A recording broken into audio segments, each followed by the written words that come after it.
Alright, I'm Vincent Ridoban, dating engineering maintenance, ngayon isang business consultant. So anyway po, nandito tayo ngayon kasi meron tayong kakausapin. Isa siyang negosyante. So paano siya nakapag-decide na mag-start ng ganitong online business gaya ng Wealthy Lifestyle Unified Products and Services. So ano po yung nagustuhan niya sa negosyo na to at paano niya nagawa ng paraan para mapag-start ng negosyo na to. Okay.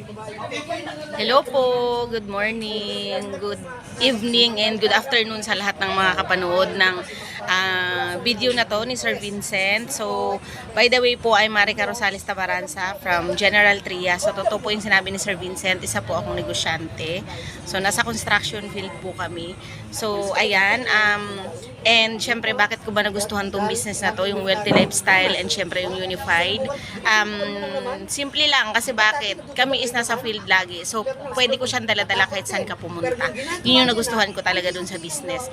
Kasi nga, lagi po kaming wala sa bahay. So, dala-dala ko lang yung business. Kasi yung business po natin is, ano lang siya, application. Pwede mo siyang i-download sa lahat ng gadgets. So, cellphone. Kasi lagi natin siyang dala-dala. And kahit po nasa site kami, transact po ako ng mga services namin. At saka po, ang nagustuhan ko rin dito yung passive income.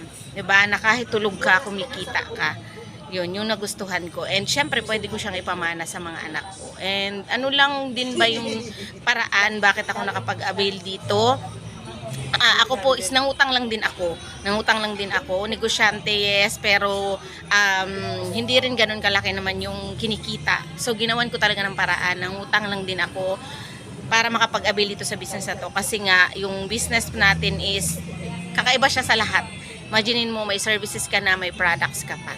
So, nandun na lahat, one-stop shop business. And then yung mga products natin, napaka-proven and effective po talaga. Kasi nga, isa po ako sa talagang gumagamit din po ng ating mga products. Ayan, so napakinggan natin si ma'am. Anyway, ma'am, ano po yung na-enjoy mo so far sa negosyo na to at ano yung mga achievements mo dahil sa negosyo na to? So na-enjoy ko po dito time freedom, kasi nung time na ako rin po is galing ako sa empleyado and then nagnegosyo, so wala akong time para sa mga anak ko. Pero ngayon, alam mo yun, meron akong time sa mga anak ko, kasama ko na sila.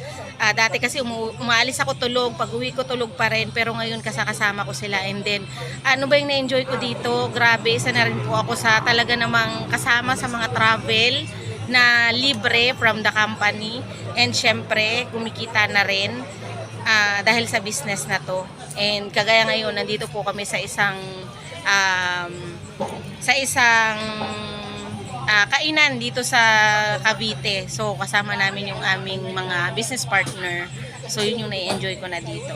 And kung ikaw ngayon na mga followers ni Sir Vincent, naku, kung na-share sa'yo itong business na to, huwag mo na pong tagalan kasi sayang po yung oras. Thank you, ma'am. Thank you, ma'am. Thank you. Thank you rin po. And salamat po sa mga nanonood ngayon. I hope na na-inspire po tayo dahil sa ating kasama ngayon na isang business consultant and negosyante po. Ma'am Maricar Tabaranza po. Abay po. Follow mo po sila sa Facebook niya, Ma'am Maricar Tabaranza po. Ayan, isa pong negosyante at business consultant din po. Thank you po.